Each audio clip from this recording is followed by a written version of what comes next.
Colonel Macgregor, a pleasure as always. Thank you.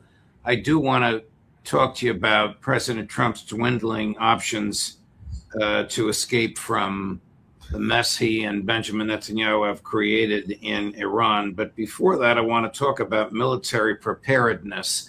When the Pentagon prepares an operation of the magnitude that President Trump apparently ordered, what steps do they take and how long does the preparation take? Well, this is an important question. It goes to the heart of a serious problem we have in defense. We have a short war posture that permeates the entire Defense Department. If you go back to 1990-91, you had this enormous rapid buildup of forces and supplies and ships organized into supply chains. Same thing with aircraft, civil aircraft, military aircraft. And within a remarkably short time, from all over the planet came forces. Now, we were lucky we were able to do this without interference from any of the missiles that Saddam Hussein had at his disposal, which, had he used them, could have been devastating. But the point is, we had on hand, on our shelves, plans regarding how you would mobilize and move all kinds of forces, air, space, sea, and also how you would re-task satellites and satellite arrays in space to support the communications and operations. So we were prepared because we had spent decades preparing potentially to fight the Soviets in Central Europe. So that was assumed to be a potentially long war. Now, there were different estimates, but the point was that you had to be able to fight for at least 6 months, if not longer. And that, of course, would then be accompanied by national mobilization and so forth. We don't have that, Judge. There was no mobilization per se. We were living on whatever still exists. You've heard people say that we Americans have been living essentially on the industrial capital that was built by our ancestors. In other words, the scientific industrial base that emerges between, say, 1920 and 1960. And they're right. That's what we've been living on. We haven't gone out to build a new scientific industrial base per se, as China has in other countries. Well, the same thing is true in the military. We haven't done that because we picked opponents, whether they were in the Balkans, they turned out to be the Serbs, or later on, people like the Libyans, the Iraqis, the Yemenis, any number of different peoples. And the conflicts were short, and it didn't require a great deal of effort or military power to dominate them. And so we became used to this particular setting. This was the problem the British had before World War I. They were used to fighting what they called opponents inside the empire. For our purposes, the Middle East, Africa, maybe Latin America under certain circumstances, but no preparation to fight a powerful continental enemy. So what do you get? You get what we've got. You take what you have, you hurl it at Iran, which was from day one grossly underestimated and misunderstood, and you come up short. And so we have a Navy that was not prepared for long terms at sea, didn't have the depth in the force, didn't have the depth in the personnel, and we're paying a price for it right now. So Benjamin Netanyahu apparently talks President Trump into fighting the war on two occasions, around New Year's Eve in Mar-a-Lago, and then about 2 weeks later at the White House. 45 days later, the assault begins.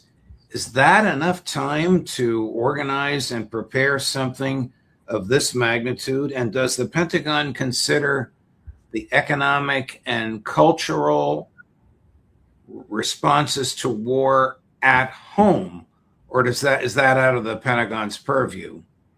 Well, I think number one, the 45s were not enough for what we set out to do. And this goes back to some misapprehensions.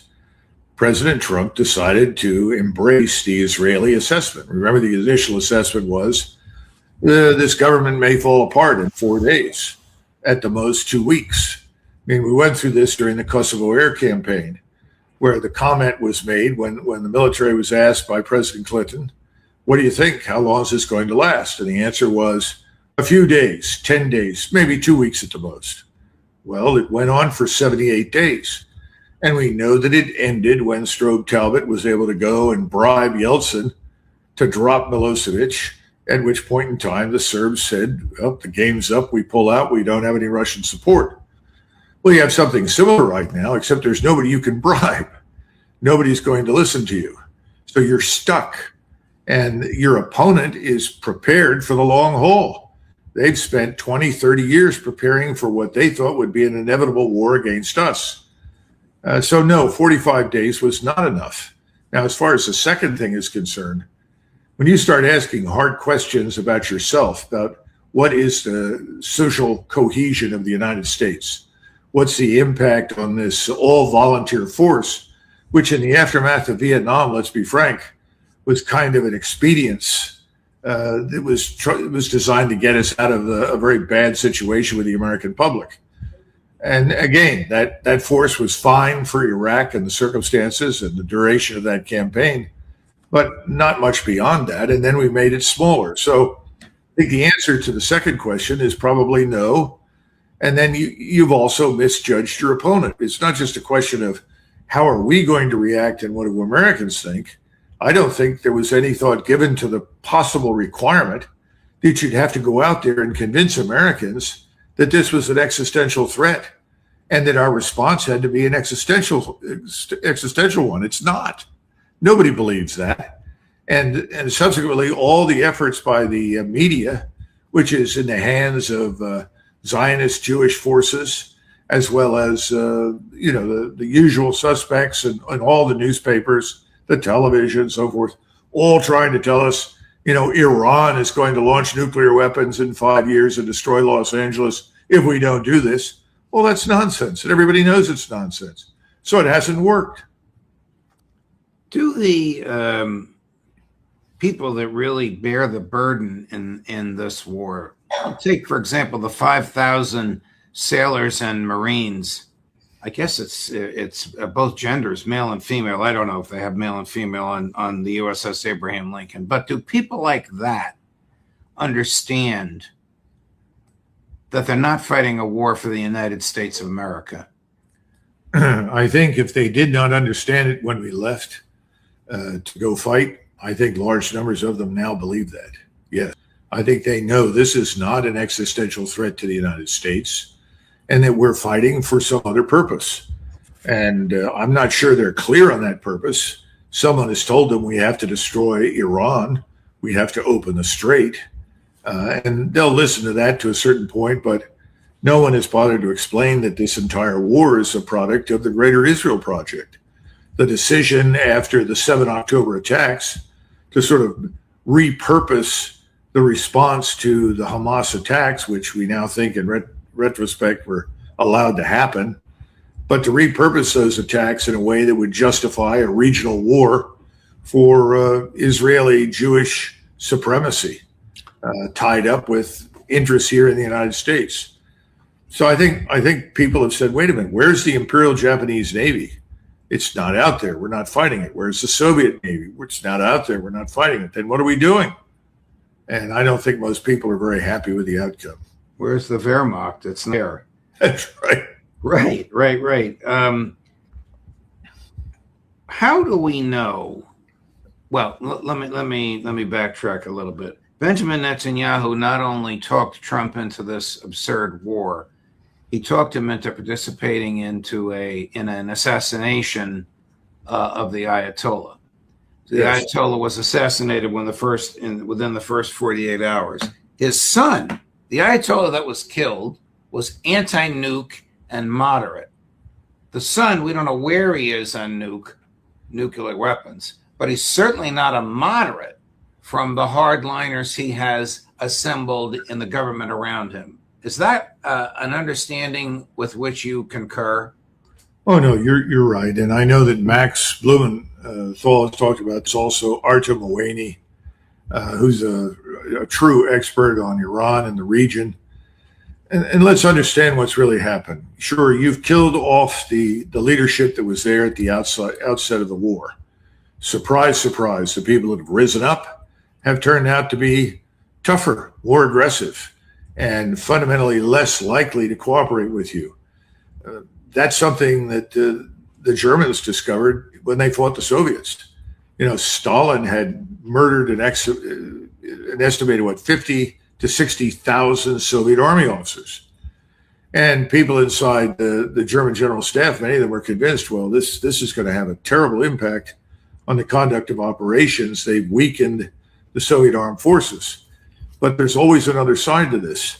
When you remove certain people that are older who have been in those jobs for some period of time, you suddenly remove them and replace them with younger people, new people with new sets of eyes, new ideas.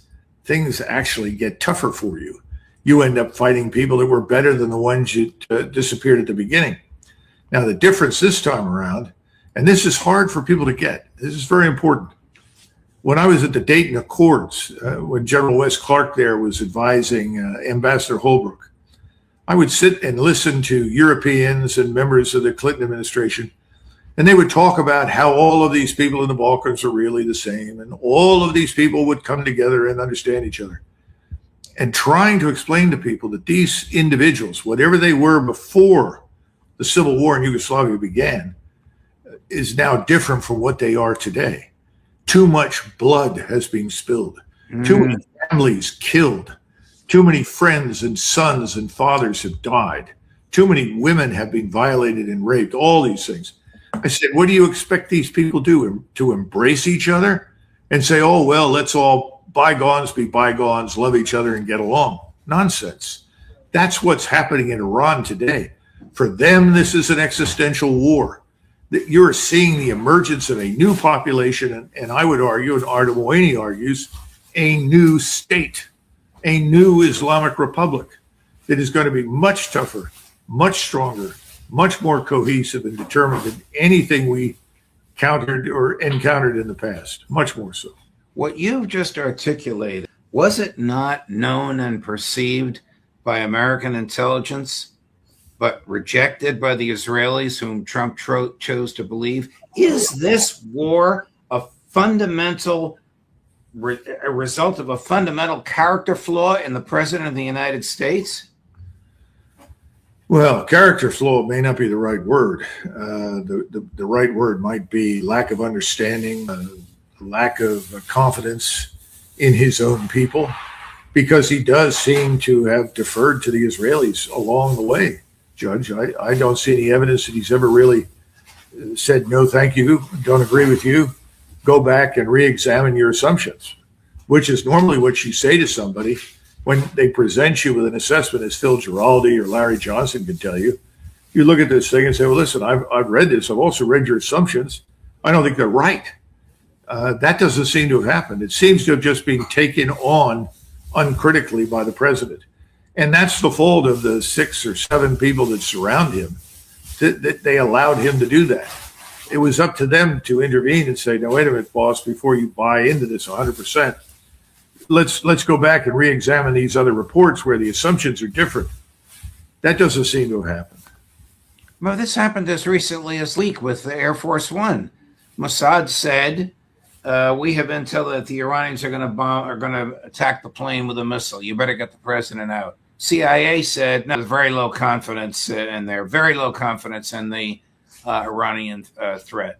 Trump chose to believe God, leave his senior staff and cabinet members on the plane as a decoy and go hide in another plane because Netanyahu's people wanted to scare him. Well, I saw some pictures of the president in one of these trucks carrying supplies for the aircraft, and several people told me he looked really good with the vegetables. Listen, I can't explain all of that. I mean, obviously, he wasn't terribly worried about having to replace the people on the other plane. That may tell you something. But beyond that, it just doesn't make a lot of sense. And if you're going to be the commander-in-chief of the U.S. Armed Forces in wartime, you have to listen to people that are concerned about your safety. But at some point, you can't say, I'm going to sneak out of here. I'm worried about my safety. especially when you have people in the Gulf, people at sea, people on land, whose lives are at risk all the time. At some point, as president, you say, look, okay, thanks. I'm going out on Air Force One. If I don't go out on Air Force One, people will genuinely think there's something wrong. There isn't. And I don't want to be viewed negatively by the men, women that I command in the armed forces. But that did not occur to him.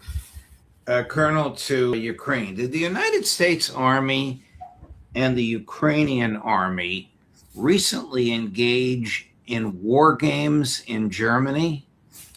Well, this appears to have occurred in May, June timeframe. Maybe it started in April. I think I sent you the blurb about it. We conduct these kinds of exercises on a routine basis.